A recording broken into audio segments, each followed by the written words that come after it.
everyone. I welcome you back to Mentor Guru in the Polity Session 3. Today, in this video, we will understand the meaning of the Constitution and constitutionalism. I hope आपको पुराने दो videos में समझ आया होगा about the preamble and making of the Indian Constitution. चलिए, तो शुरू करते हैं about the Constitution. तो यहाँ पर आप देख सकते हैं कि यहाँ पर मैंने एक कॉन्स्टिट्यूशन की पिक्चर लगा रखी है। ठीक है, so this is how our constitution of India looks. कुछ टाइम पहले मैंने प्रेसिडेंट्स एस्टेट विजिट किया था और वहां पर ये रखा भी हुआ था and it was really mesmerising to see it. अगर आपको टाइम मिलता है और आप दिल्ली में तो आप भी वहां पर होकर आ सकते हैं। सो जो टर्म कॉन्स्टिट्यूशन है वो लैटिन वर्ड कॉन्स्टिट्यूट से लिया गया है। ठीक है, this is just to build your understanding. ऐसा कुछ ऑब्वियसली एग्जाम में नहीं आएगा, ठीक है, but this is just to build your understanding कि कॉन्स्टिट्यूशन होता क्या है। तो इसका मतलब होता है टू स्टैब्लिश और टू सेटअप। ना, टू स्टैब्लिश और to set up what? To set up the system. ठीक है, कि किसी भी कंट्री में गवर्नमेंट कैसे फंक्शन करेगी, कौन से ऑर्गन के क्या पावर्स होंगे, लोगों के पास क्या राइट्स होंगे, क्या ड्यूटीज होंगी। So this is what the constitution will set up. चलो, नेक्स्ट क्या होता है कॉन्स्टिट्यूशन? सो कॉन्स्टिट्यूशन बेसिकली एक सेट ऑफ प्रिंसिपल्स होता है, जैसे कि मैंने आपको बताया, जो स्पेसिफाई करेगा regarding the organisation and working of the government. Organisation जैसे कि क्या वहां पे 2 टियर गवर्नमेंट होगी, 3 टियर गवर्नमेंट होगी, ठीक है, पार्लियामेंट्री सिस्टम होगा, प्रेसिडेंशियल सिस्टम होगा, किस तरह से चीजें चलेंगी। So that is what it will specify. साथ में ये रिलेशनशिप भी बताता है between the government and the people in terms of the rights and duties.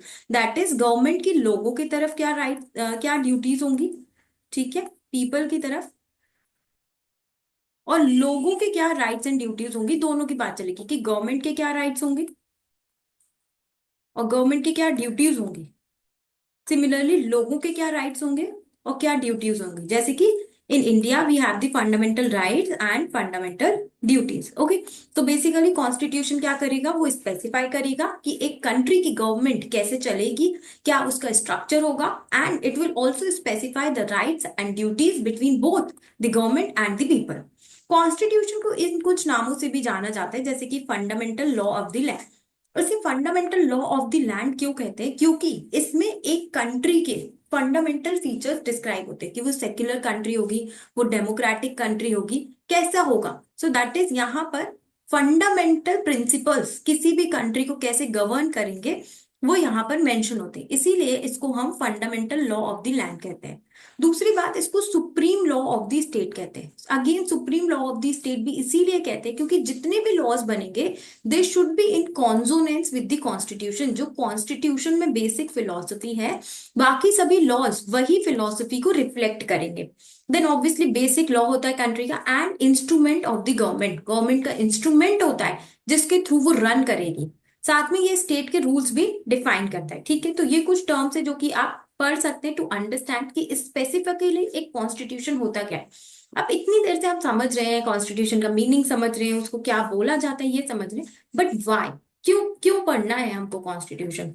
Constitution इसलिए पढ़ना है क्योंकि ये यूपीएससी का one of the most important topic है। हर साल हमको या तो कॉन्स्टिट्यूशन या फिर कॉन्स्टिट्यूशनलिज्म के ऊपर क्वेश्चन देखने को मिलता ही मिलता है।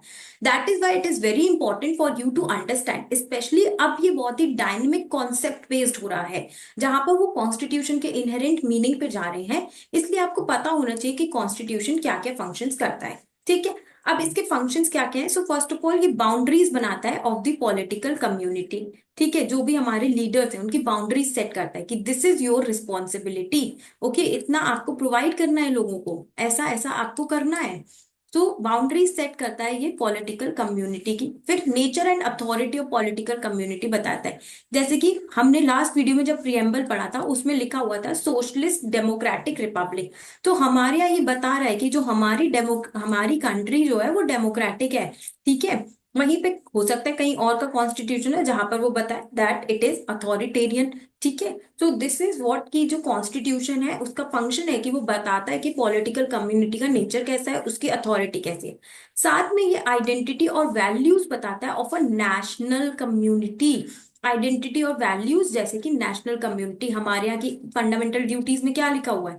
Scientific temper, fundamental duties constitution का एक पार्ट है। तो हमारे यहाँ की वैल्यूज बता रहा है ये, scientific temper, environmental conservation, liberty, equality, fraternity, इन सबको हम वैल्यू देते हैं। Okay.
Yes. So it also identifies the values of a national community. ठीक है, जैसे कि हमारे यहाँ फंडामेंटल राइट्स में इक्वालिटी दिया हुआ है, लिबर्टी दिया हुआ है, फ्रेटर्निटी दिया हुआ है। तो इससे पता चलता है कि हमारी जो नेशनल कम्युनिटी है वो कौन सी वैल्यूज को इम्पोर्टेंस देती है। ठीक है, चलो। सो अभी तक एक बार फिर से हम रिवाइज करते हैं, till now what we had studied. So we talked about, just a minute, okay, so we talked about की meaning of the constitution, constitution क्या होता है। ठीक है। देन वी टॉक्ड अबाउट कि क्या क्या कॉन्स्टिट्यूशन का बोला जाता है, जैसे कि supreme law of the state, fundamental law of the land, and then we studied about its functions. Okay, I hope यहाँ तक सभी को समझ आ गया होगा। इसके बाद कॉन्स्टिट्यूशन क्या बता रहा है, ये rights and duties of the citizens बताता है। ठीक है। फिर ये स्टैब्लिश करता है पॉलिटिकल इंस्टीट्यूशंस, जैसे कि हमारे कॉन्स्टिट्यूशन ने political institutions like parliament establish किया है। ठीक है। तो ये इस्टेब्लिश करता है स्टेट लेजिस्लेटिव असेंबलीज, जिन्हें हम विधानसभा बोलते हैं, वो भी हमारे कॉन्स्टिट्यूशन ने सेटअप की हुई है। बहुत ही ध्यान से पढ़िएगा आप, ये सब बहुत इंपॉर्टेंट टॉपिक्स होते हैं जो आप लोग मिस कर देते हैं। These are some of the low hanging fruits जो आपको बहुत अच्छे से आने चाहिए। ठीक है। उसके बाद ये डिवाइड और शेयर करता है power between different layers of government, जैसे कि पावर को डिवाइड करने का मतलब है, जैसे कि हमारे यहाँ 7th schedule of the Indian constitution है जो कि डिवाइड करता है पावर, कि स्टेट के क्या रोल होंगे, सेंटर का क्या रोल होगा। फिर साथ में जैसे हमारे यहाँ 73rd 74th अमेंडमेंट है जो बताता है कि डिफरेंट लोकल बॉडीज के क्या पावर्स होंगी। तो इस तरह से आपको चीजें देखनी है। ठीक है। फिर ये ऑफिशियल रिलीजियस आइडेंटिटी भी डिक्लेयर करता है। जैसे कि पाकिस्तान में उनके कॉन्स्टिट्यूशन में लिखा हुआ है कि वो एक इस्लामिक स्टेट है। Just a minute, I don't know. ठीक है। हाँ, जैसे कि पाकिस्तान में उनके कॉन्स्टिट्यूशन में लिखा हुआ है कि वो इस्लामिक स्टेट है, लेकिन हमारे कॉन्स्टिट्यूशन में it is written that we are a secular state. तो रिलीजियस आइडेंटिटी भी ये दिखाता है। फिर और क्या करता है, it can commit states to particular social economic और development goals. Can you tell me in the comment section कि ये इंडियन कॉन्स्टिट्यूशन में कहां पर किया हुआ है, social economic and development goals of the government. Okay, comment section में आप मुझे बताइए कि ये कहां पर हमने किया हो। ठीक है, चल। So these are some of the functions. अब हम पढ़ते हैं कुछ टाइप्स ऑफ कॉन्स्टिट्यूशन। सो दो तरह से हम इसे डिवाइड कर सकते हैं, एक होता है इनेक्टेड और इवॉल्व, दूसरा होता है रिटन और अनरिटन। इनेक्टेड क्या होता है कि आपने एक बुक बनाई और उसमें सब लिख दिया कि this is how our constitution would look like, जैसे कि इंडिया के केस में। ओके। दूसरा होता है इवॉल्व। इवॉल्व मतलब जो कि डिफरेंट कन्वेंशंस, जजमेंट्स, इन सब के बेसिस पे आपका कॉन्स्टिट्यूशन इवॉल्व हुआ है। So that is an example is United kingdom. ऐसे ही रिटन और अनरिटन होता है। सो रिटन में भी वही है कि एक बार में आपने अपना कॉन्स्टिट्यूशन लिख दिया, लेकिन अनरिटन बार बार डिफरेंट डिफरेंट चीजों से जो भी इमर्ज हो रहे हैं, रूल्स बन रहे हैं, लॉज बन रहे हैं, इसके भी एग्जाम्पल आप इंडिया और यूके को दे सकते हैं। Now the most important topic of today's video is constitutionalism. Constitutionalism क्या होता है? तो बेसिकली कॉन्स्टिट्यूशनलिज्म का मतलब होता है कि गवर्नमेंट की पावर्स को लिमिट करो, आर्बिट्ररी एक्शन के अगेंस्ट आप टैकल करो, और रूल ऑफ लॉ को आप स्टैब्लिश करो। ठीक है। ये overall that this is what we mean by constitutionalism, मतलब गवर्नमेंट की पावर्स को लिमिट करो ताकि कोई भी चीज आर्बिट्ररी मैनर में ना हो। Is this fine?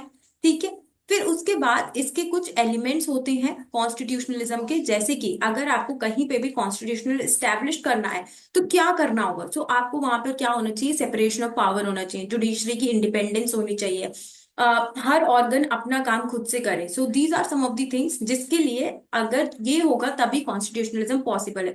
तो सबसे पहले जैसे एक चीज है पॉपुलर सोवरेनिटी। पॉपुलर सोवरेनिटी मतलब जो भी डिसीजंस आप ले रहे हो, जो भी हमारी इलेक्टेड गवर्नमेंट है, उसको लोगों की विल हो तभी वो वहां पर पहुंची हो। जैसे कि जो हमारे इलेक्शंस है, ठीक है, वो लोग वोट करते हैं तब वो लोग वहां पर पहुंचते हैं। देन रूल ऑफ लॉ हो। रूल ऑफ लॉ मतलब कि लॉ से ऊपर कुछ भी नहीं हो, चाहे कोई गरीब हो चाहे अमीर हो, everyone is equal in front of the law. ठीक है। और स्टेट कुछ भी आर्बिट्ररी मैनर में नहीं कर पाए। Then there should be democratic government. Democratic government का मतलब है फ्री एंड फेयर इलेक्शंस हो, पार्टिसिपेटरी डेमोक्रेसी हो, आप कोई भी रूल बना रहे हो, आप कोई भी लॉ बना रहे हो, आप उसमें लोगों का ओपिनियन लें। ठीक है। So this is what we mean by transparency हो, अकाउंटेबिलिटी हो, राइट टू इंफॉर्मेशन हो। सेपरेशन ऑफ पावर का मतलब है कि कोई भी जो ऑर्गन है, हर ऑर्गन अपना काम करे, कोई भी ऑर्गन दूसरे ऑर्गन के काम में इंटरफेयर ना करे। So this is what we and is ये कॉन्स्टिट्यूशनलिज्म के लिए क्यों जरूरी है? तो सेपरेशन ऑफ पावर से क्या होगा कि लेजिस्लेचर अपना काम करेगा, एग्जीक्यूटिव अपना काम करेगा, उससे लिमिटेड गवर्नमेंट बनेगी। देन जुडिशरी इंडिपेंडेंट हो। ठीक है। अगर जुडिशरी के ऊपर इन्फ्लुएंस होगा तो जो लॉज वगैरह है उनको हम देख नहीं पाएंगे कि वो सही तरीके से बन रहे हैं कि नहीं बन रहे हैं। देन इंडिविजुअल राइट्स को डेफिनेटली आपको रिस्पेक्ट करना पड़ेगा ना।